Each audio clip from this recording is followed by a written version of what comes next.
As you already know, the Mountain West and NDSU made the move that kicked off the shifting map of college football realignment.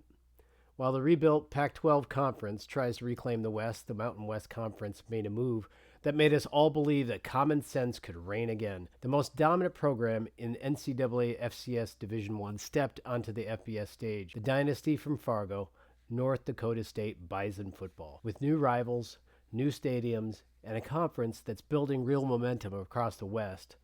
The next era of college football begins with one question, which is starting to echo across the landscape. Is the Mountain West Conference about to win this realignment battle in the West? Because with the addition of North Dakota State, the Mountains definitely win again. My videos are always a little bit late to the conversation because I'd like them to be more full of facts rather than speculation or fantasy, but a little bit of that is fun too. This video will run through my normal format, highlighting the rationale for the move, share comparisons, and surface some of the impacts for this upcoming season and the future of college football. So why NDSU? Everybody knows the answer to this question. Football dominance. First off, it elevates the competition of the Football League immediately. Just look at that resume there over on the left. 10 FCS championships since 2011. 5 Division II national championships. 11 Missouri Valley Football Conference champs since 2011.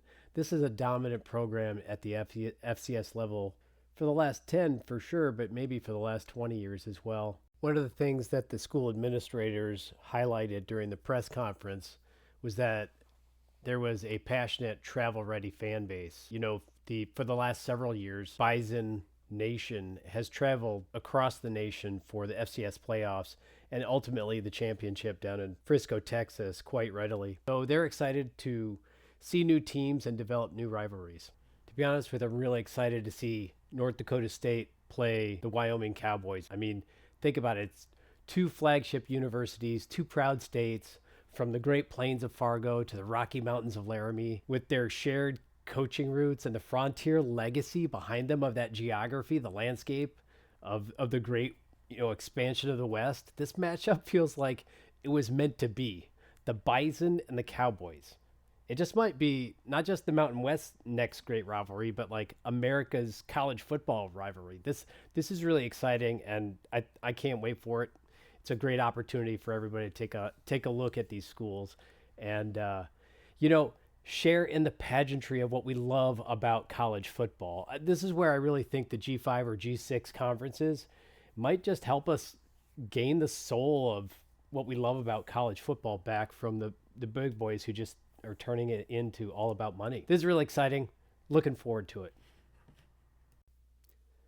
The academic profile fits with the Mountain West Conference schools very well. It's one of the things that Mountain West Commissioner Gloria Nevarez has highlighted. Throughout this process, and we're going to go through this a little bit about the things that they're looking for to rebuild this program or to build the conference, is that nice school fit along with the other institutions, and NDSU does that very well.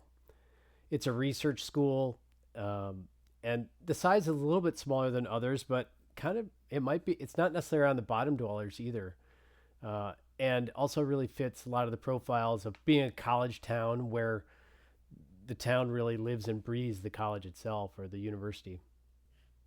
Gloria Nevarez mentioned I think it was with the Bison Network, had mentioned that this isn't just transactional, like, hey, we needed a team, but you are a part of the fabric of who we are. And that's really NDSU is a core of the community. They're a strong brand. They're a strong football brand. And those passionate fan bases really bring something to the conference that looks like the conference. And one thing to note is this actually has been going on for about a year, kind of in the background, which I find really intriguing and fascinating. Often we hear a lot about these leaks here and there, but I think the conference and the school did a really good job of keeping things as they should be, right? Between themselves until things are worked out. I think that shows a lot of professionalism, both with the school and also the conference. In Gloria Nevarez's interview on Bison Media Zone, she encouraged NDSU to just say, we really want a competitive football season, so win, baby, win. And that's what it does. It immediately elevates that football landscape. So I think it's really exciting to think that they're going to come in 2026, or we're going to have another reason to really watch the Mountain West. I think everybody has really had a ton of respect for NDSU and wondered what could they do at the FBS level. Well, that's going to do a lot to bring a lot of eyeballs to the network, to whenever they're playing on national TV. What a feather in the cap for the Mountain West Conference. And also for NDSU football, for them to be able to step up and say, hey, here we are, let's go for it. So just to highlight again the strategy of the Mountain West Conference in what they were looking for when they wanted to rebuild the conference after, let's be honest with you, some of the strongest programs left for the Pac-12, or whatever you want to call them these days.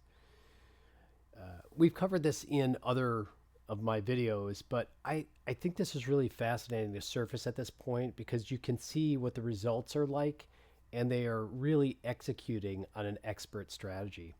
So if you look at the landscape, they had these 5 programs leave, and really the landscape is that a lot of the media contracts are committed and locked up to 2032.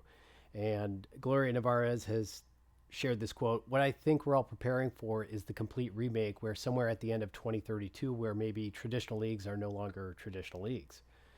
And you hear about super leagues being ready for that next iteration of what that looks like. So in the next set of pillars, the question they ask themselves is, how do we, or how might we put our schools in the position to control their own destiny, to be competitive, and guarantee a spot for, say, a national championship run? And, for the next 5-6 years, right? And if you think about what they've done, that's exactly what they've done. They've elevated the football landscape immediately, where, look, if any one of these teams run the table in their conference and have a few key wins against P2 wins, if they run the table, they're clearly going to be in the college football playoff, right? And it looks to me like they've done an expert job of elevating the conference, rebuilding it in a way that just, keeps these teams in the hunt, keeps them competitive, and allows them to elevate themselves, right?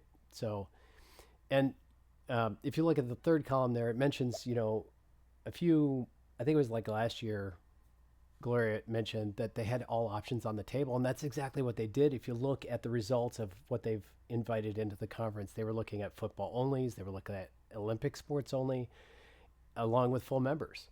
They pulled in GCU to elevate basketball, and UC Davis is a great fit for the whole conference. They're going to come in and really help that competition level out, obviously for Olympic sports, and a lot of people believe football eventually. NIU was a little dubious, I think, but it definitely got the Mountain West into that central time zone, and people looking at the Mountain West more often. And then obviously NDSU is just a natural fit for the area. So this is almost like a master class on how to rebuild a conference. And quite honestly, it makes the Pac-12 look like a bunch of chumps, in my opinion. I think this is just fascinating. It's really exciting to think about the Mountain West, and really hoping that they do well in this next season. So why FBS? NDSU Athletic Director Nathan Larson during the press conference said that the school's interest in exploring FBS membership was as strong as it's ever been.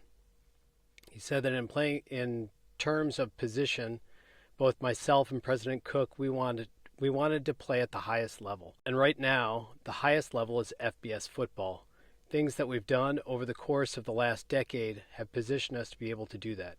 And if there's an opportunity, I think that's something we'd like to explore. So that's kind of the sentiment. But, not only the fan base, the school, and the football program, they all felt like they had accomplished what they wanted to accomplish. And, what is the possibility of staying in the FCS for the next 10 years and just winning more championships? It felt like there was another step to go to, and they want to go there. So I think there's a lot of question as to whether or not they'll be successful at the next FBS level. I don't think there's any doubt in my mind that they're going to be successful, including looking at the schedule that they have lined up for the Mountain West this fall.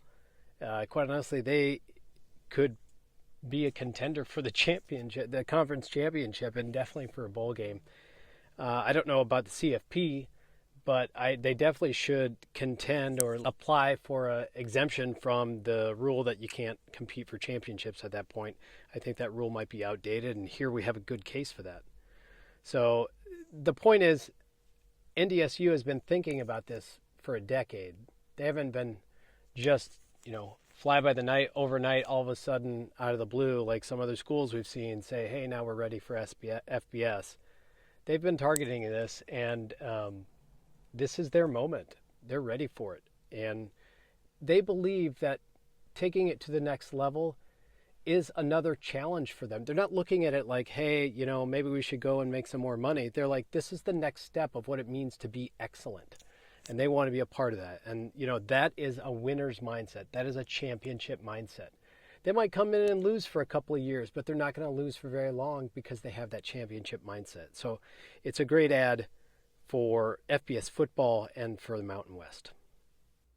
Will they be competitive? The interim president, Rick Byrd, mentioned this is a team that has upset multiple Power 4 teams in the past. And one thing that he noted, which is interesting, that I don't think a lot of people have recognized, is that North Dakota State has had to pay teams to play them in non-conference play. Big teams, right? G6, Power 4 teams compared to an FCS, because they were too scared to play them. They were too afraid to take a loss in that early non-conference season from what, is perceived a lesser foe, right? So now they're going to be able to get the benefits for the pay games as a G6, and it won't be seen as much of a detriment to the other teams because they're at that level. So this is a real advantage, and of course they are going to be competitive. Let's take a look at that schedule slide again. Here they are paired up against Jacksonville State, which I'm calling it a W there. I don't know. They were actually pretty decent last year. Not exactly sure what they're returning, so this could be a good first FBS game, kind of way to test the waters. Fordham, they'll probably win. Air Force, I put them as a loss just because they're at Air Force. It's really their first big time FBS game as an FBS partner. Sac State, I really hope they win. I'm just gonna put the faith out there. And then they've got this schedule. I gave them a W because it's at home against Wyoming, but that could be a loss. Dan, we've got the UNLV Rebels who are on a hot streak, so I gave them a loss there. Nevada win. New Mexico loss because, they're on the up and up with Jason Eck as their coach. They're on a tear there. And then UTEP probably win. Hawaii win. NIU last year didn't really do much, so I think they're going to win. And, they could, some of these, if they win some of these bigger games, they could run the table. I think there's no doubt in this case that they could make it to a bowl game. Now there is this issue of eligibility in their first year of FBS. I think they're not allowed for the conference championship. You guys might have to correct me on that. And they're not allowed for. It might be bowl games, but if you look at the last two. Newest FBS members, Delaware there and Missouri State, they both went to bowl games last year. And then, of course, I think it's also the college football playoff. But, they could file for an exception. And it seems to me like this would be a great example where the exception to the rule would fit. Those rules, I'm not exactly sure why they were put into place, but they seem a little outdated. So in any case, if they do have a successful season in any case, if they do have a successful season like this, my expectation is that at the very least we're going to find them in one of the 4 or 5 bowl games that the Mountain West Conference has available. And so wouldn't it be great to see them in a bowl game? Gosh, I think it's pretty highly likely. So are they going to be competitive? Yeah. This is not just a competitive opportunity for them. It is a way, as we mentioned earlier in the strategy, this is a way to immediately elevate the competition or the competitive level in the Mountain West Conference. And so that's why it was a great ad, and it was a great ad at this time. So why now? Why was this the opportunity that NDSU decided to make the jump, say, as opposed to a few years ago or a few years from now? Well, it's a little bit more than you might think. So we're going to go through a few slides on this one. The first notion here is that there is an FBS window closing. Now, since Sac State made their play with the MAC, that may be a little bit up for question, but if you take a look at the cost to enter FBS from FCS, it's quite a bit higher than it was in several years ago. It used to be $5,000 entry fee to make the transition. Now it's $5 million. Right now, conference buy-ins are the norm. That wasn't always the case, and so the fact that there is a price to buy yourself into a conference now, you better get in early before it gets to be too high. Well, you got to add the scholarships and the Title IX compliance. So there's a fair amount of cost to going to FBS now, and I think NDSU, the athletic director, and the presidents talked a little bit about how this window might be closing. Now, remember, we're talking also about the next 5 years to about 2032, when we expect the full landscape to really change wholesale. So I think they wanted to have their place at the table already before that kind of unknown comes to fruition. And then, of course, as always, you always needed an invite. So Matt Larson shares, you need somebody to want you. So you have to respond to the invites that are given. If they get an invite from the Mountain West or from anywhere else, you've got to consider that very seriously. And so they had the invite in hand. Now, they did pay a $12.5 million conference entry fee, which seemed a bit steep until, of course, we heard about Sac State with the 17 or the 20 or whatever they're paying the MAC. But even with all of that added cost or cost as comparison to the past, the donors thought that it was a positive moment. Strike while the iron's hot. They've got the invite, and that the school is ready. They're also recognizing too, and this was one of the pieces of rationale that Missouri State actually went to FBS from FCS just last year, was that they really believe that there are opportunities for revenue at the FBS level that aren't available at the FCS level. So they can start realizing that type of income to kind of offset the initial cost of coming in. Just want to highlight the terms of the deal that NDSU made with the Mountain West Conference when they joined.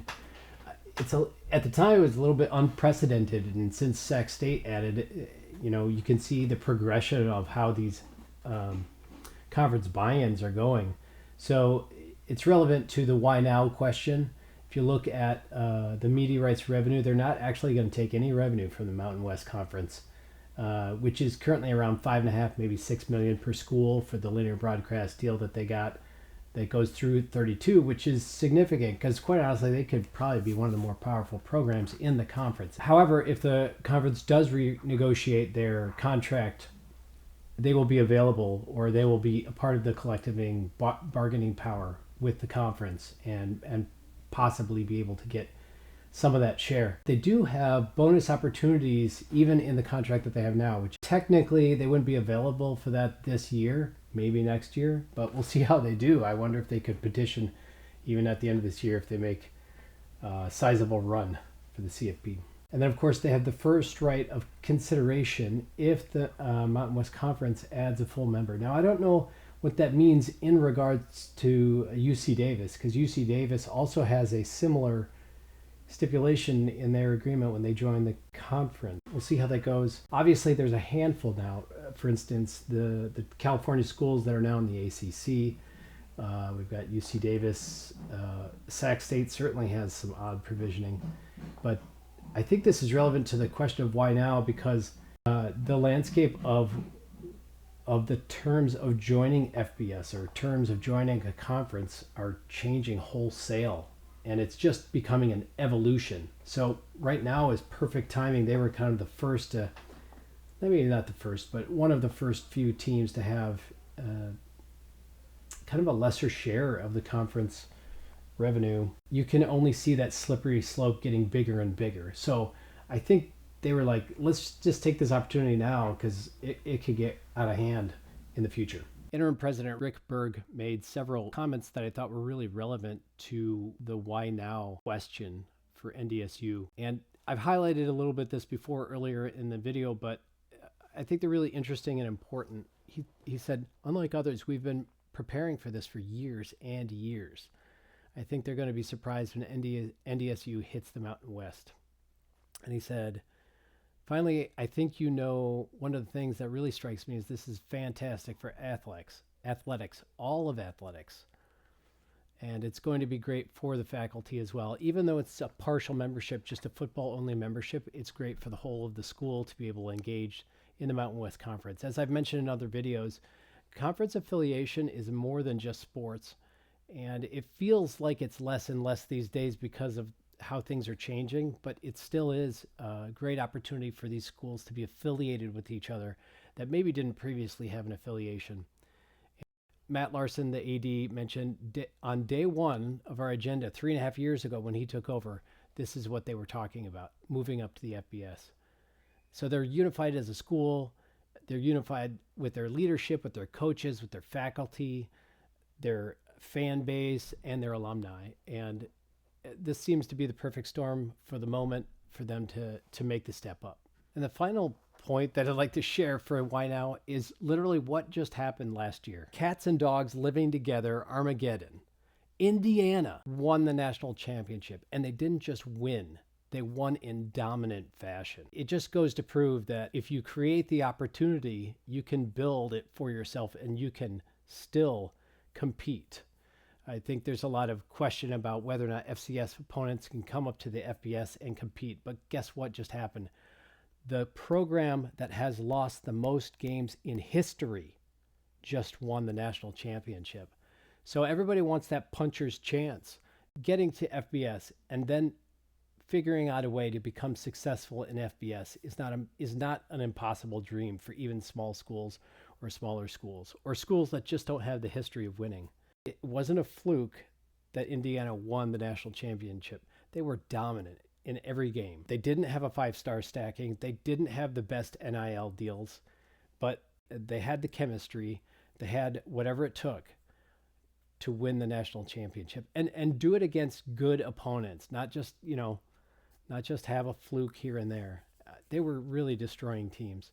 So despite everything that everybody thinks you need to have, big budgets, and don't get me wrong, Indiana has a decent budget, but just because you're Alabama, you're not going to win every year. And so it was proof that college football can be competitive at a grand scale like that. And why not? If you're elevating yourself as a school and as a football power, you have to have that next step, that next challenge. And Indiana gave them a little bit more inspiration to be able to step into that stage and make themselves better. I think it's great for college football.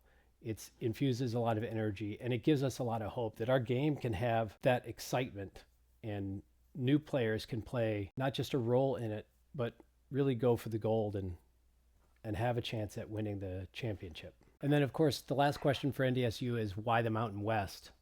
And during the press conference, the athletic director and the presidents and the leadership shared a lot of the rationale for what that would be. Since then, there have been a fair amount of media conversations at both the conference reinforced basically all of these same points, which is that as they looked across the landscape, they really thought that the Mountain West Conference was the best fit overall, right? From a school perspective, also from a football competition perspective. It allowed them the opportunity to play at the FBS level and have access to that CFP.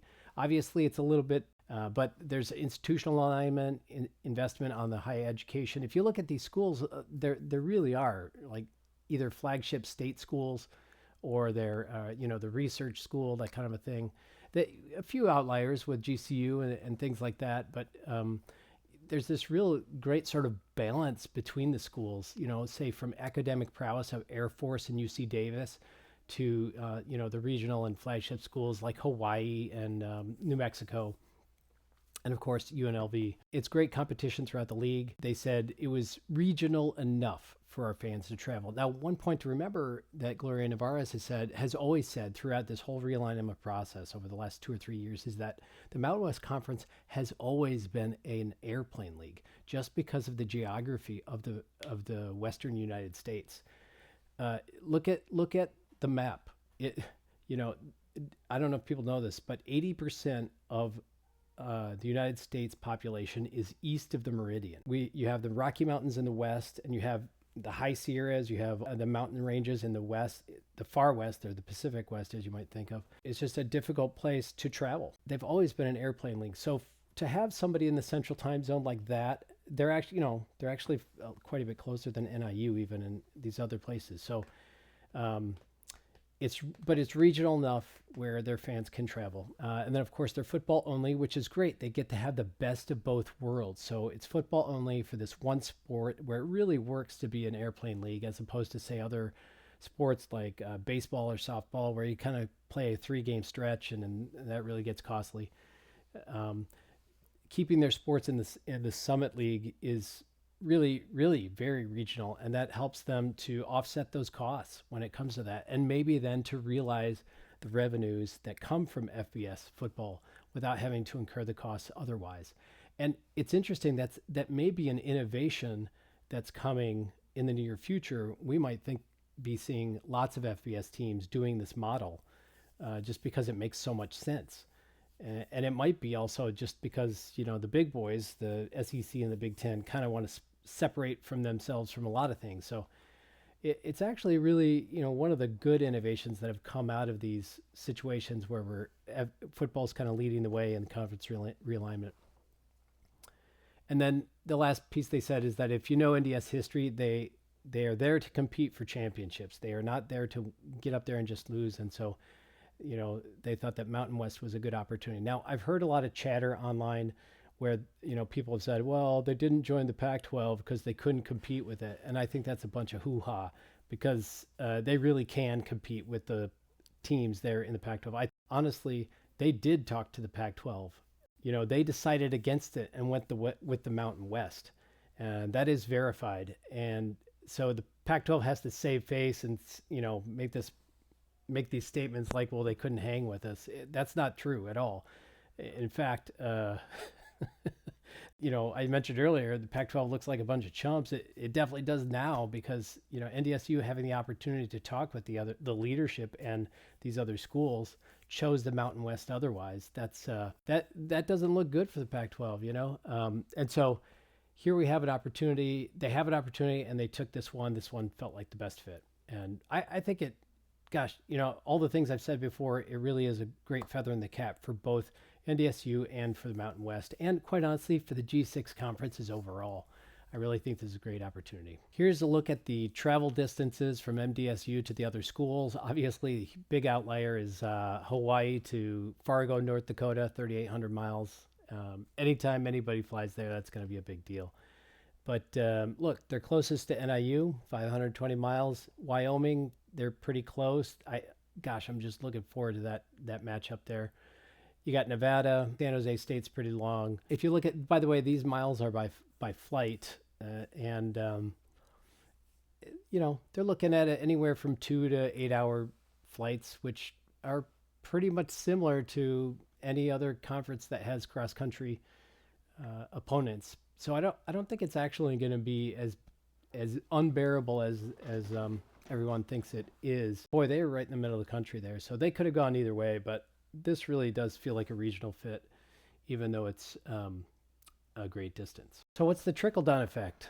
The immediate impact here, obviously, is that the Missouri Valley Football Conference loses yet another member. They lost Missouri State earlier, and now they're losing NDSU. They're still arguably, one of maybe 2 top conferences in the FCS football landscape. And of course, Jeff Jackson, commissioner, was very gracious about them moving up. I'm sure that he's heard their desires over time, and you can't fault them for wanting to move up. So the question will be, are they going to backfill? Are they going to replace them? Are they going to be able to add somebody else. They honestly they don't really need to, because look at the programs they're still left. North Dakota, South Dakota State. Now, there's been some speculation that all of the Dakota schools would want to move up to FBS, but looking at their financials, none of them are really in the same position as NDSU. So I I think that's dubious whether that will happen. We will want to be on the lookout for backfills for the Missouri Valley Football Conference. I don't know who's on speculation at this point, but we'll see how it goes. I touched on this a little bit earlier. I think one of the biggest trickle-down effects is, quite honestly, this chasm or this competition between the Mountain West Conference and the Pac-12. This was really a blow, I think, to the Pac-12 and its legitimacy as a conference.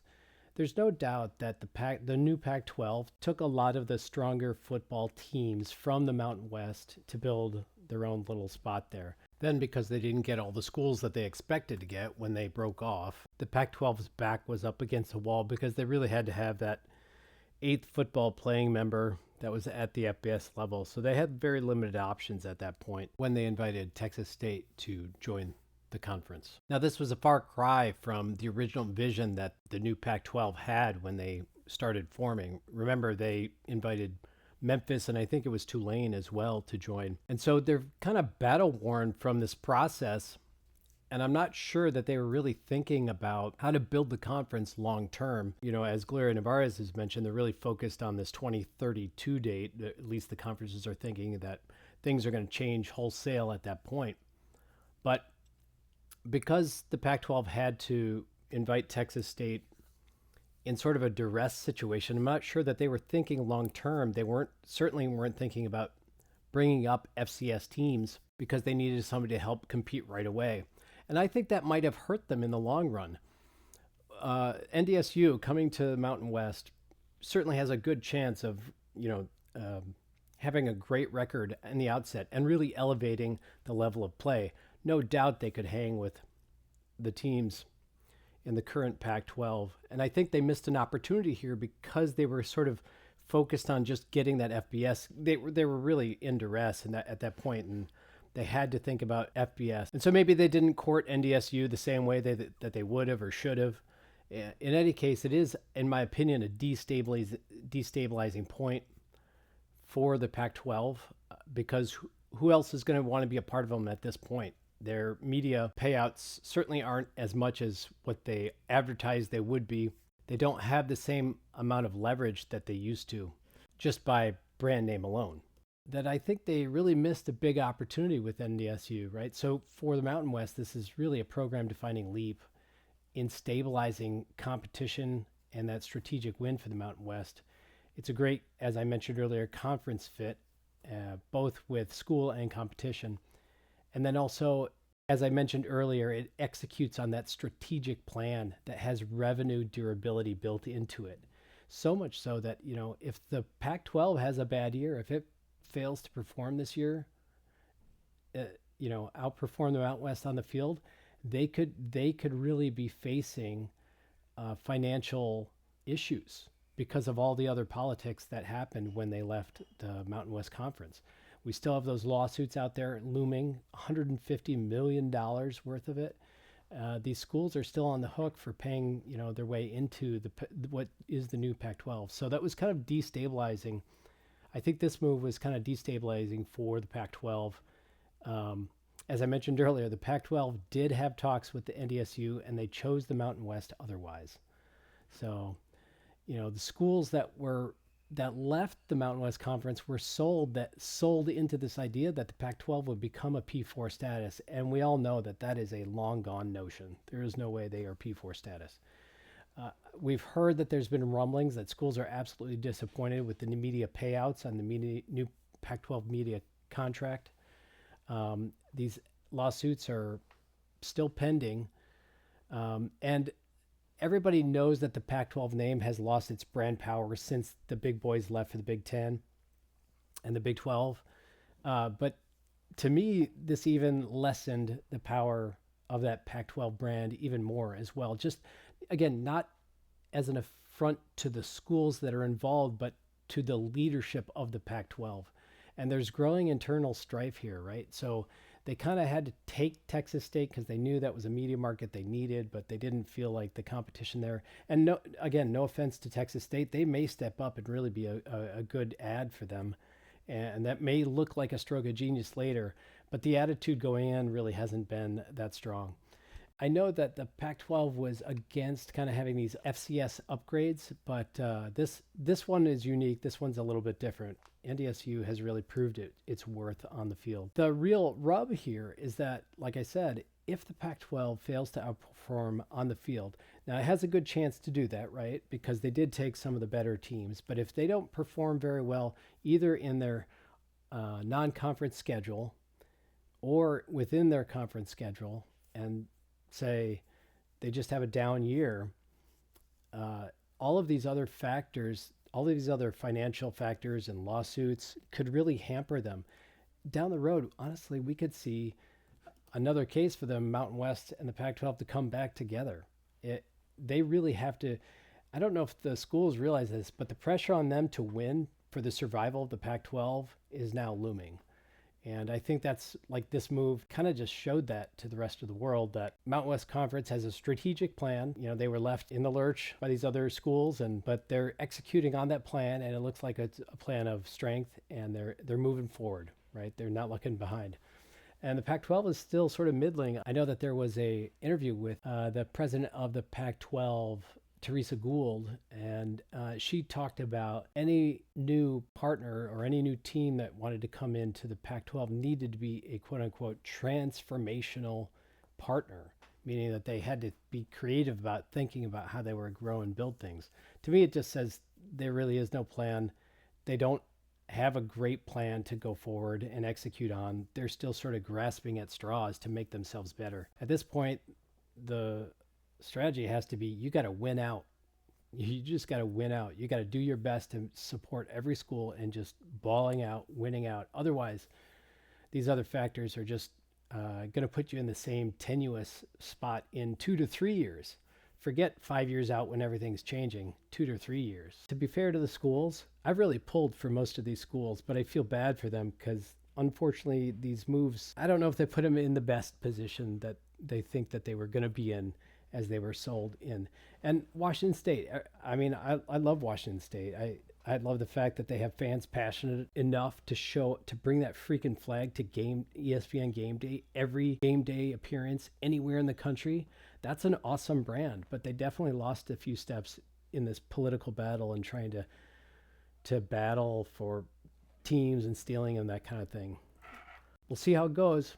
I mean, nothing against the schools. I just think that the organization of the new Pac-12 is on tenuous footing.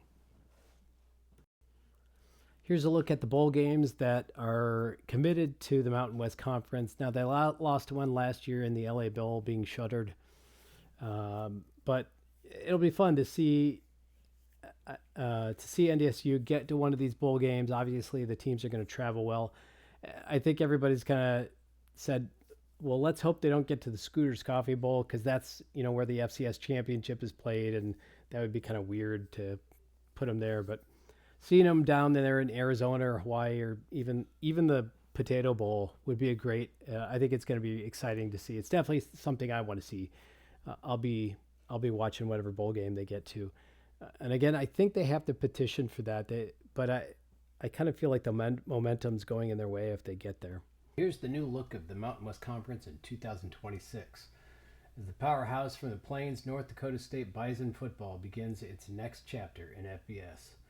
If this is any sign of the battle taking shape in the West, you can feel it coming in. The Mountains definitely win again.